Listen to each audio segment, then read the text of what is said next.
అందరు దేవతలు దీని మీద ప్రసిద్ధి ఇచ్చారు మనకి. ఒకసారి దగ్గరగా చూపించు మనకి ఈ కామధేను అనేది మనం అలా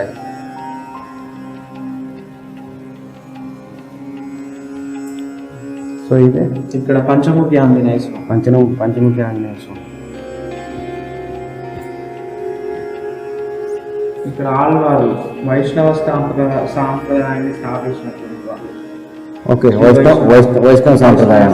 సో మన సంస్కృతిలో వైష్ణవ మతం అనేది ఎంత గొప్పదో మనం తెలుసుకున్నాం. బట్ దాన్ని స్థాపించింది మాత్రం వీళ్ళే. ఎవరు వీళ్ళని ఏమంటారు? ఆల్వార్లు. సో వీళ్ళంతా వైష్ణవ స్థాపకులు. చూడండి మన సంస్కృతిలో కట్టుబాట్లు ఎంత అందంగా ఉన్నాయో చూడడానికి. ఇది క్షీరసాగర మదనం, అమృతం చిలికేదన్నమాట. రాక్షసులు. సో మనం చిన్నప్పుడు కథల్లో క్షీరసాగర మదనం చేసినప్పుడు దేవతల రాక్షసులు దాన్ని మదనం చేస్తే ఫస్ట్ విషం వచ్చింది. అలాగా